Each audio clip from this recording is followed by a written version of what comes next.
Hello guys. आप सभी का स्वागत है my study channel crazy learning platform में। जैसा कि गाइस आपने थंबनेल में देख चुके होंगे, आज से हम हिंदी स्टार्ट कर रहे हैं और हिंदी का हम एक एक कवि को लेते हुए आगे बढ़ाएंगे। सो हम यहाँ स्टार्ट करते हैं। आज पहले कवि को लेते हैं जयशंकर प्रसाद। जयशंकर प्रसाद की बात करते हैं गाइज।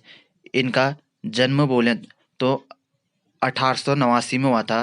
इनका जन्म वाराणसी में, ठीक है गाइज। 1889 में वाराणसी में हुआ था और 1937 में गाइज इनकी मृत्यु हो गई।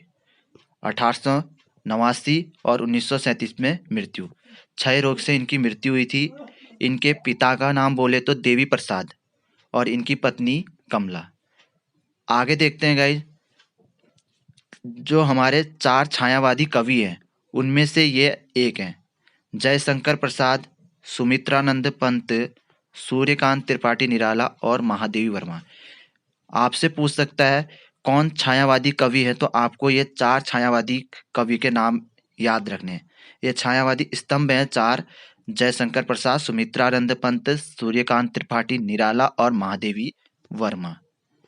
क्लियर। आगे देखते हैं। आपसे एक क्वेश्चन पूछा जाता है, जो छायावादी कवि हैं तो छायावाद का ब्रह्मा किसे कहा जाता है इनमें? तो आपको याद रखना है छायावाद का ब्रह्मा आपको बोलना है जयशंकर प्रसाद को। ब्रह्मा है और वहाँ शंकर हैं, तो ब्रह्मा बोलेंगे शंकर जी को, जयशंकर प्रसाद। क्लियर रहेगा। आगे देखते हैं। इनकी बात करते हैं। इनकी जो कहानी है, काव्य है, नाटक है, इनको देखेंगे हम, उपन्यास। तो आपसे क्वेश्चन यह भी पूछ सकता है, आपको ये तो याद रखना है कि ये इनकी कहानी है, ये इनका काव्य है, बट कौन क्या है आपको ये भी याद रखना है। जैसे आपको पता होना चाहिए कि ये ग्राम, ठीक है, ग्राम इनकी क्या है, कहानी है, और यह इनकी पहली कहानी, सबसे पहली कहानी ग्राम ही थी। तो आपको ये भी याद रखना है। आपसे पूछ सकता है, जैसे छाया दे देगा, पूछेगा यह इनकी क्या है, तो इनकी कहानी है, ठीक है। तो वो याद रखते हैं इनकी कहानी की बात करें तो इनकी कहानी जो इम्पोर्टेंट है, आपको ये ज़्यादा इनमें गौर करना है। एक ग्राम की बात करनी है, प्रतिध्वनि की बात करनी है, आकाशदीप की बात करनी है, आंधी की बात करनी है, इंद्रजाल की बात करनी है।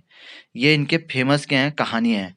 बट आपको इनके दो तीन और याद कीजिएगा: छाया, गुंडा और पुरस्कार, ठीक है। ये इनकी कहानी है और इन कहानियों में जो सबसे पहली कहानी थी इनकी ग्राम थी, वो आई थी 1912 में। क्लियर है, इसे आप ध्यान रखिए। आगे देखते हैं। आगे इनका आता है काव्य की बात करें, इन्होंने के द्वारा काव्य भी लिखे गए हैं।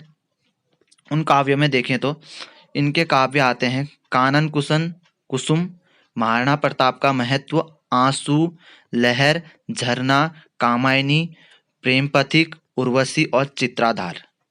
तो आपको गए यहाँ पर को याद रखना है कामायनी को, जो इनकी सबसे फेमस है काव्य कामायनी, जो 1936 में आई। और यह किस भाषा में थी, खड़ी भाषा में।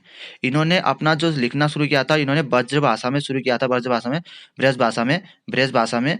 बट इनका जो कामायनी है वो खड़ी भाषा में, ठीक है, खड़ी बोली में। क्लियर रहेगा। आपको इनके काव्य याद रखने। आगे देखें, इनके नाटक की बात करते हैं। इनके कुछ नाटक हैं, जैसे अजातशत्रु, स्कंदगुप्त, चंद्रगुप्त, ध्रुव स्वामिनी, जन्मेजय का नाग यज्ञ, राजश्री, कामना, एक घुट। ये इनके नाटक हैं, आपको ये नाटक भी याद रखने हैं। आगे देखते हैं इनके उपन्यास। तो उपन्यास देखिए इनके, आपको उपन्यास देखें कंकाल, तितली और इरावती।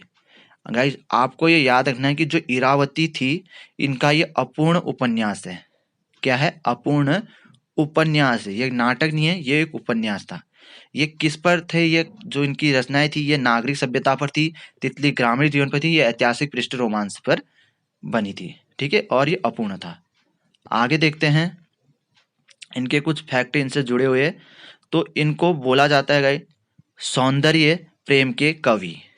क्लियर है, सौंदर्य प्रेम के कवि हैं। और जो इनका क्या था वहां पर, हमारी कामायनी काव्य था इनका, जो कामायनी काव्य बोलते हैं, वो कामायनी काव्य में इनको मंगला प्रसाद पुरस्कार दिया गया है, ठीक है। मंगला पूछ सकता है कि आपसे कि मंगला प्रसाद पुरस्कार किस चीज के लिए दिया गया था?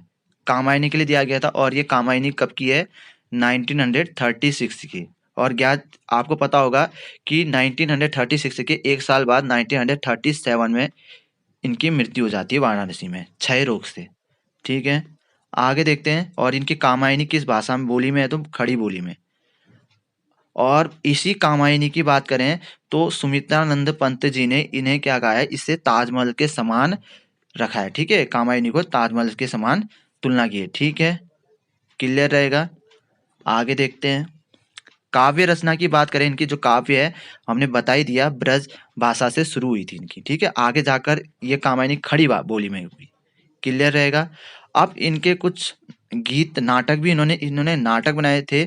और वो गीत नाटक के रूप में एक था करुणालय। ठीक है, करुणालय मतलब अपनी करुण उसमें गीत गाया होगा, आप समझ सकते हैं। गीत एक नाट्य है। गीत नाट्य कौन सा है इनका? सबसे पहला करुणालय है। तो इनको भी आपने याद रखना है।